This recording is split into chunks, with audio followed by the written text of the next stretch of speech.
estamos agora prontos para considerar formas quadráticas. Né?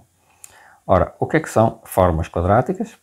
Bem, uma função de um espaço vetorial no corpo é considerada uma forma quadrática se existe uma forma bilinear de tal forma que o φ em V coincide com o BVV, para todo V em E. Okay? Observemos que nós podemos sempre assumir que a forma B é simétrica, porque o BVV coincide com esta expressão, né? Que isto é exatamente a expressão da simetria da forma bilinear. Né? Isto é exatamente uma forma bilinear simétrica. Okay? Coincide com aquela forma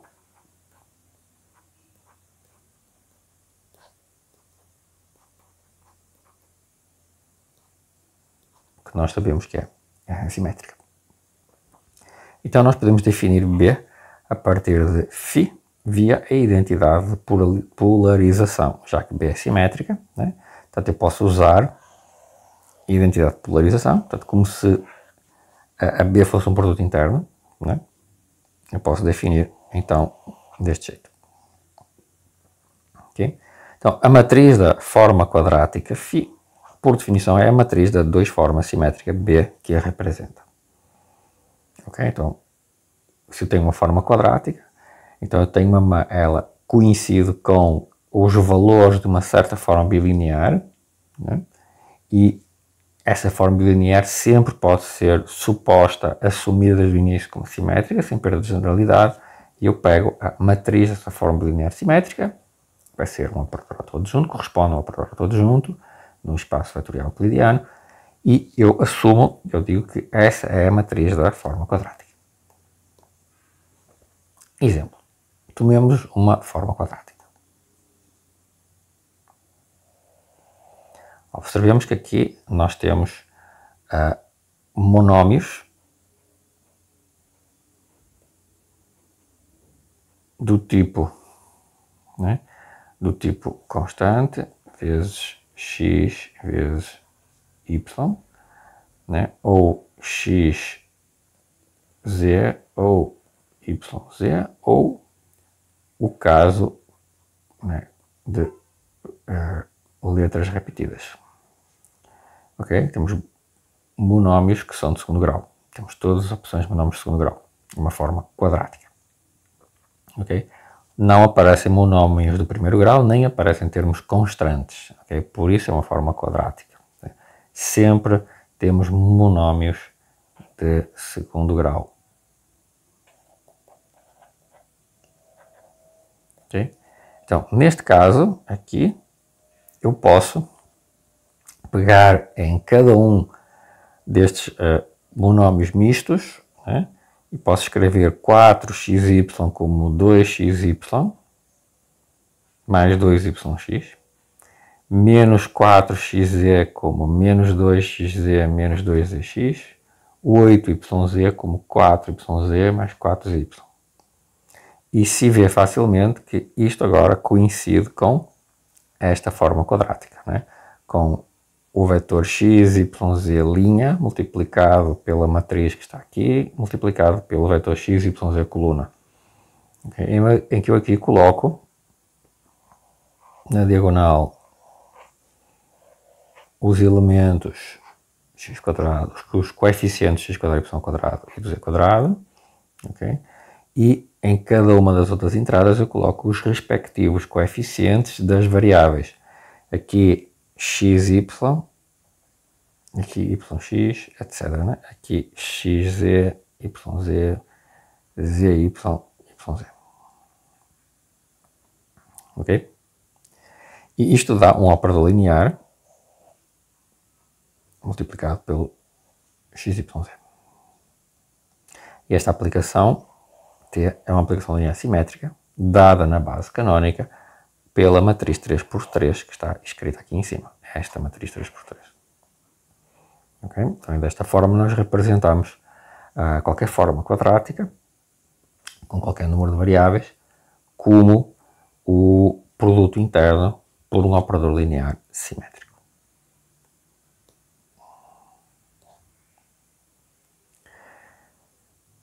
Então, num espaço vetorial euclidiano de dimensão finita, dada uma forma bilinear simétrica, sempre podemos achar uma base ortonormal, né, onde a forma bilinear nos elementos distintos desta base vale 0. Simplesmente nós pegamos, representamos a forma quadrática pelo seu operador autoadjunto, né? E o teorema espectral vai garantir a existência dessa base, a base de autovetores, né? Ortonormal, que diagonaliza o operador L. E, portanto, usando essa base, nós vemos que, né, a forma quadrática nos elementos distintos dessa base sempre vale 0. Okay? Isto vai nos permitir escrever uma forma quadrática numa expressão especial. Então, como consequência da existência da base ortonormada adaptada à forma quadrática φ, nas coordenadas desta base, se eu escrever um vetor, né, como uma combinação linear de elementos da base, dois vetores, B, U, V, então B de U, V fica com esta expressão. B de UV passa a ser uma combinação de lambda I, xi, yi, para I de 1 até n. E, portanto, se eu fizer U igual a V, eu tenho a forma quadrática φ de U, que tem esta expressão, a soma de quadrados com coeficiente dado pelos autovalores da matriz simétrica associada à forma quadrática. Desta forma, nós podemos entender o que é que significa dizer que a forma quadrática é não negativa. Ou seja, todos os valores dela são sempre não negativos. Isso é a mesma coisa que pedir que os coeficientes lambda I sejam não negativos. Ou seja, os autovalores da forma da matriz simétrica associada, os autovalores do operador autoadjunto associado à forma quadrática, que representa a forma quadrática, são todos maiores ou iguais que 0. A forma quadrática é positiva, né, se os valores dela são sempre positivos para todo vetor não nulo. Isso equivale a dizer que os lambda I são positivos, ou seja, né, os autovalores do operador linear autoadjunto que representa a forma quadrática são todos estritamente positivos. E assim sucessivamente. Ela é não positiva se o seu valor é sempre menor ou igual que 0 para todos os vetores, ou seja, os respectivos autovalores da forma do operador linear autoadjunto que representa a forma são todos menores ou iguais que 0. Ela é negativa se esses autovalores forem todos negativos. Nesse caso, o valor da forma é negativo para todos os vetores não nulos. Ou a forma é considerada uma forma indefinida, né, se eu consigo achar dois vetores onde a forma tem sinal contrário. Em um vetor é positiva, no outro vetor é negativa. Okay? Isso corresponde ao caso em que eu tenho autovalores positivos e autovalores negativos entre os autovalores do operador autoadjunto que representa a forma quadrática. Okay? Então, desta maneira, nós podemos classificar a forma em vários casos simples, consoante a natureza do espectro do operador linear autoadjunto que representa a forma quadrática. Então, observemos que no espaço vetorial euclidiano, toda a forma quadrática positiva é uma norma induzida por um certo produto interno. Né? Nós temos esta relação, né? φ de V igual a L de V com o L autoadjunto, né? E, portanto, esta operação coincide com um certo produto interno que é induzido desta forma, uma vez que tenho uma forma quadrática positiva, né? E de facto isto dá um produto interno aqui, ok? fica como exercício para vocês verificarem que esta forma bilinear, agora, né? Isto aqui é uma forma bilinear que dá um produto interno. Okay? É bem fácil de verificar as propriedades, sabendo que a forma quadrática é positiva. Okay? Fica como um exercício simples. Então, todas as formas quadráticas positivas representam um determinado produto interno. Em análise real, vocês sabem que o estudo de pontos críticos de uma função real diferenciável de várias variáveis depende de uma certa forma quadrática real, chamada de Hessiano, que é a forma quadrática dada pelas segundas derivadas parciais da função num ponto dado. Ok? E vocês sabem que essa expressão, se a função for diferenciável, suficientemente diferencial, pelo menos C2, essa expressão é uma matriz simétrica, né? Porque pelo teorema de Schwarz, né? As derivadas mistas são simétricas. Tá? Então, os pontos críticos depois são classificados consoante o número de direções independentes onde essa forma quadrática tem máximo relativo.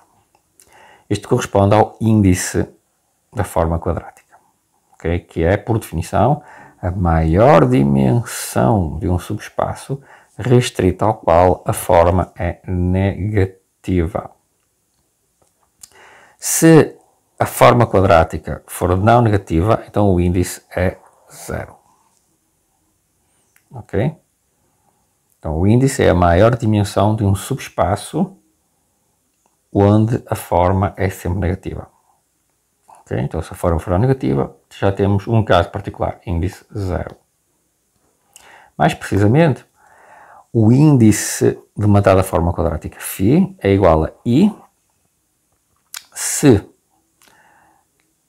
φ de V é estritamente negativa para todo vetor não nulo num certo subespaço vetorial f de E de dimensão I, e para qualquer subespaço G de E de dimensão maior do que I, né, ela não é negativa. E existe um certo vetor não nulo onde o φ de V é maior ou igual que 0. Se φ é uma forma quadrática negativa, então o índice é máximo, né? Igual à dimensão do espaço vetorial. Então, uma forma quadrática negativa tem o que? O I é a dimensão de A. Já o posto de uma forma quadrática é o posto de qualquer aplicação linear que representa a forma em alguma base. Ok? Então, se o φ se escreve como uma certa forma quadrática, né, para uma forma bilinear simétrica, né, com B e J a sua matriz, para alguma base de E, então o posto de φ é o posto da aplicação linear representada pela matriz que representa a forma bilinear B, por definição. Okay? Vamos observar que isto está bem definido, ou seja, o posto de uma forma quadrática é independente da base escolhida para a sua representação.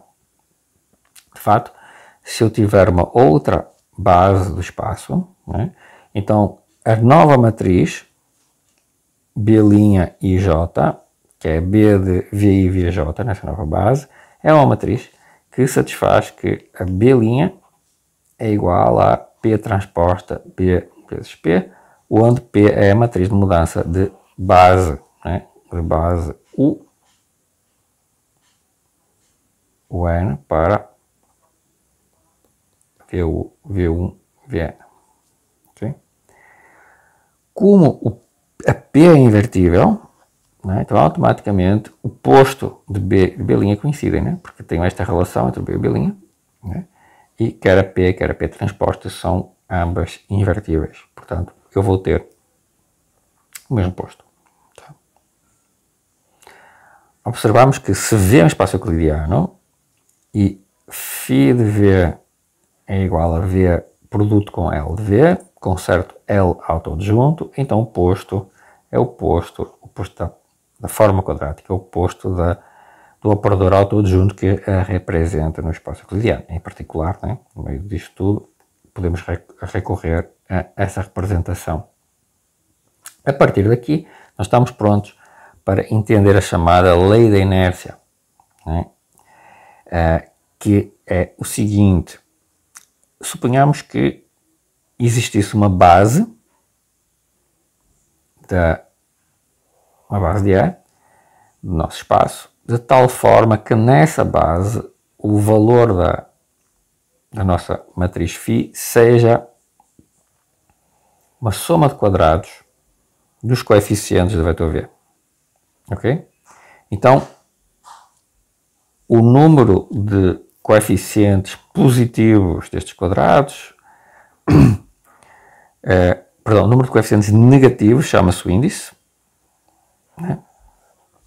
E o número, a quantidade de termos deste polinómio de segundo grau chama-se o posto. Ok? Em geral, não é? Observemos que o R, portanto, o número de polinómios, em geral, o número de termos é menor do que a dimensão do espaço. Não é?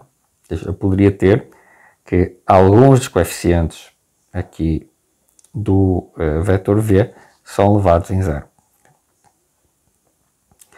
A lei da inércia, chamada lei da inércia, do matemático inglês Sylvester, afirma que os números I, o índice, e o posto R independem da base na qual a forma quadrática se exprime como soma de quadrados. Ou seja, eles estão definidos de forma independente, né, de qualquer outra consideração, só dependem da forma. Em particular, dada qualquer base, tal que para todo o V a forma se escreva como uma certa soma de quadrados, ok? O número de termos negativos é o mesmo I, né? E o número de termos total é o mesmo R. Okay? O número de quadrados com sinal negativo e com sinal positivo é sempre o mesmo, independentemente da base que eu escolha, onde eu consiga escrever a minha forma como soma de quadrados. Ok? Como é que a gente entende, não é? Porque é que esta lei da inércia tem que funcionar? Bom, o posto, não é? Que é a quantidade de termos do polinómio, não depende da representação escolhida para a forma quadrática. Isso nós já sabemos, já vimos isso. Para o índice, né, seja f o subespaço vetorial de E, onde a φ restrita a f tem só valores negativos. É uma forma quadrática negativa. Vamos mostrar que a dimensão tem que ser menor ou igual que aquele I, né, que é a quantidade de quadrados negativos em alguma representação. Ok, se o vetor não nulo V está em F, então se eu pegar uma representação qualquer em soma de quadrados, né, eu vou ter que este vetor vai se representar deste jeito e ele tem valor negativo. Né? Mas, se isto é verdade, então isto significa que isto aqui, né, tem que ser positivo. Porque se eu aproveitar esta expressão, né, eu fico com x1 ao quadrado mais xi ao quadrado estritamente maior que beta i mais 1 quadrado mais beta r quadrado. Passo esta expressão para cá. Como isso é estritamente positivo, né, então o x1 quadrado mais o xi quadrado são positivos. Ok? E, portanto, o x1 etc. xi não é vetor nulo. Então, esta transformação linear, que a f associa um vetor de Ri, né, que cada V associa as coordenadas x1 etc. xi, do vetor V, né, ela é injetiva, já que o seu núcleo é o vetor nulo. Né? Estas coordenadas aqui, este vetor, sempre tem estas coordenadas com soma dos quadrados positivo, portanto isto aqui nunca é o vetor nulo. Okay? Então isto está mostrando que a aplicação A é injetiva, portanto a dimensão do domínio tem que ser no máximo a dimensão do contradomínio. Então a dimensão de F é menor ou igual a 1. Este é o primeiro passo. Finalmente, consideremos o espaço gerado, né, pelos vetores U, U, I, que é uma base do F. Né? Temos a dimensão I e φ restrita a G é dada por esta expressão, que é negativa. Então, nós mostramos que o I, né, é a dimensão de algum subespaço onde a forma é negativa e, além disso, né, o I é a maior dimensão de um subespaço onde a forma é negativa. Logo, o I é o índice de φ. Isto prova que o índice, né, não depende de mais nada além da própria forma. Okay? Seja qual for a maneira como eu represente a matriz, a forma quadrática φ como uma soma de quadrados, né? A quantidade de quadrados com coeficiente negativo só depende da φ, da forma quadrática. Mas nós podemos, de fato, escrever uma forma sempre em algumas coordenadas como soma de quadrados? Podemos. Temos o teorema de Lagrange, ok? E temos também o que nós já observamos antes, né? Temos a diagonalização do operador simétrico, ok? Mas vamos ver o teorema de Lagrange, que nos dá uma outra demonstração muito interessante, baseada no método de completar o quadrado, okay? Que é importante em várias outras circunstâncias em álgebra linear. Então, dada uma forma quadrática, num espaço vetorial de dimensão finita, existe uma base de E relativamente à qual a matriz associada a φ é diagonal com entradas mais ou menos 1 e 0, ou seja, φ se exprime como uma soma de quadrados nesta base. Observemos que eu não vou usar, né, que o E é euclidiano aqui, ok? Então eu não preciso de ter um produto interno, tá? Eu não preciso de usar a representação com operadores autoadjuntos.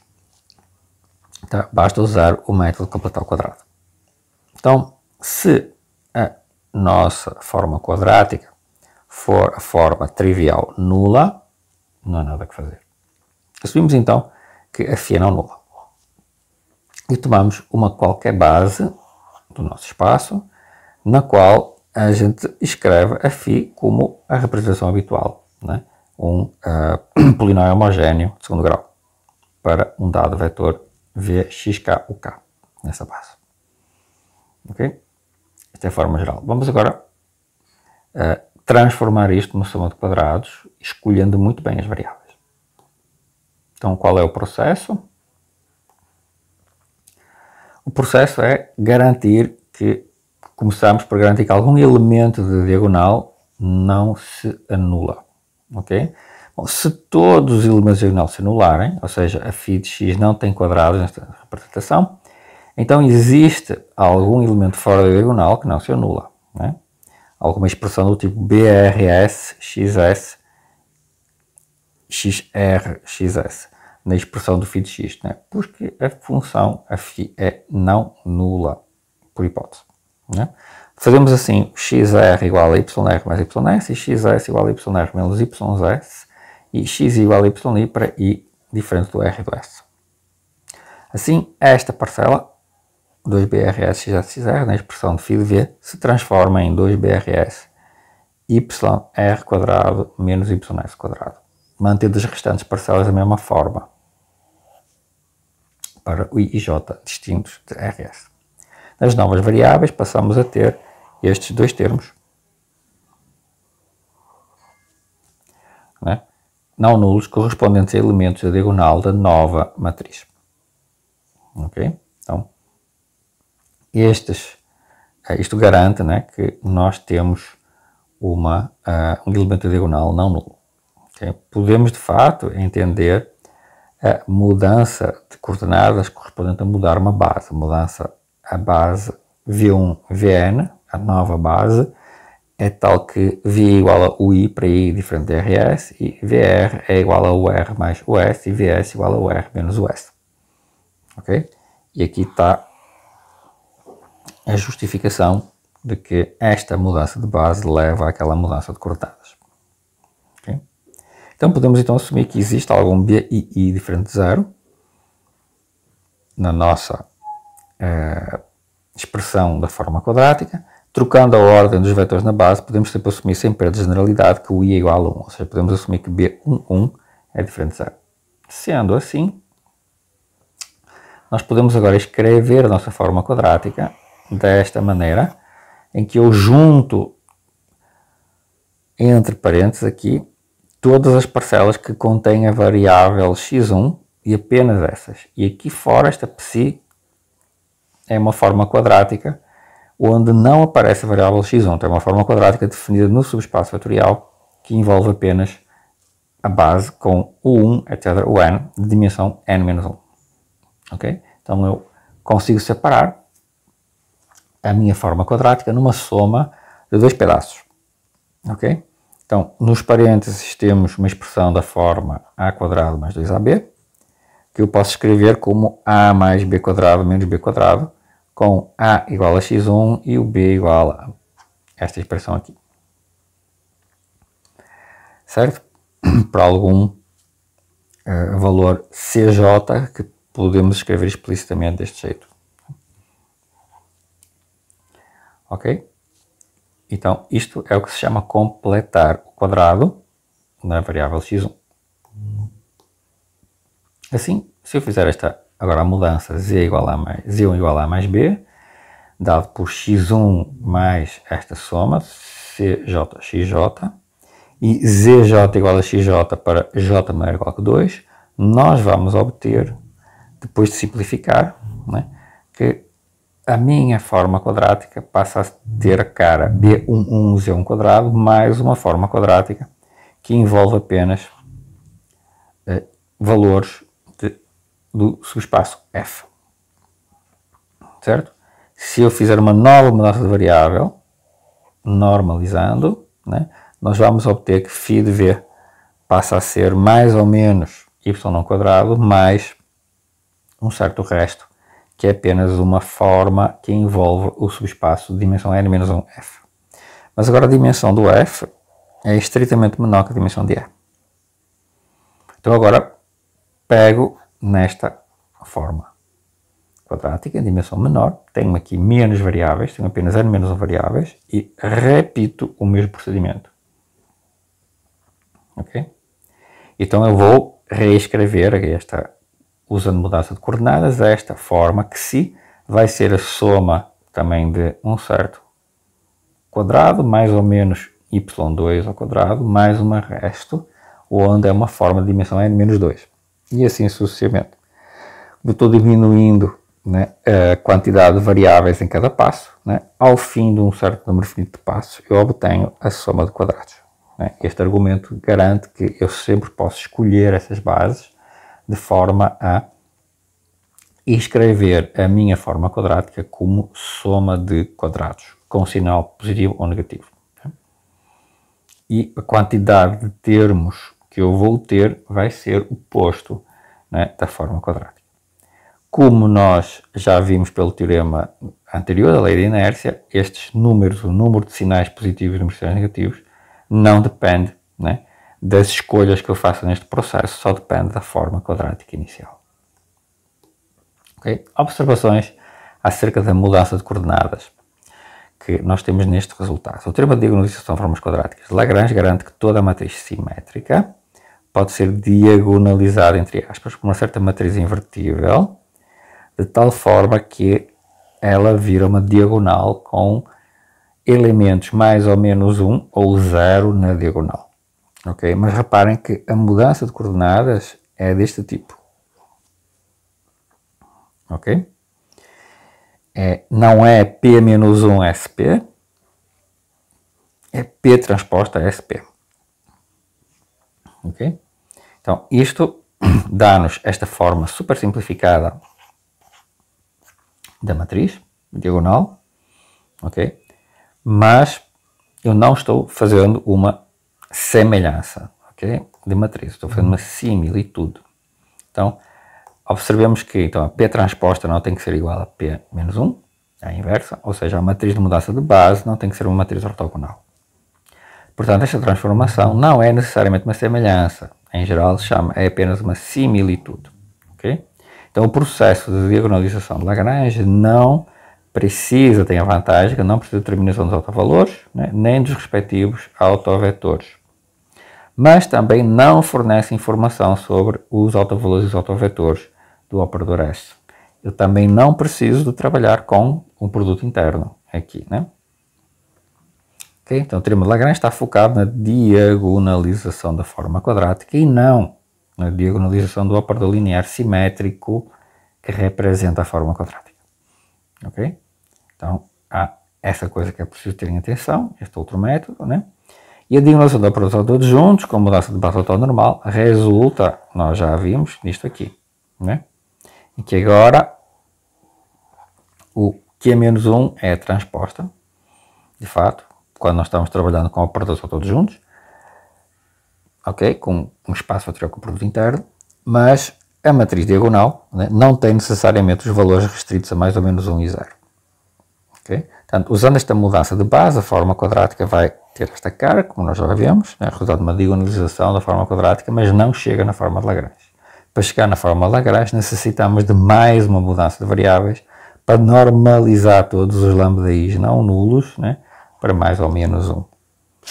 Okay? Então, tomem atenção a este tipo de mudanças, né, que são ligeiramente diferentes. Então, esta mudança do teorema de Lagrange é um pouco diferente, mas ela não precisa da determinação dos autovalores e autovetores, que pode ser extremamente complicado, especialmente em dimensão muito alta, e não precisa trabalhar com produto interno. Okay? Então é um pouco mais geral, né? Bem mais geral, e aplica-se em vários outros tipos de espaços vetoriais também. No próximo vídeo falaremos das superfícies quádricas.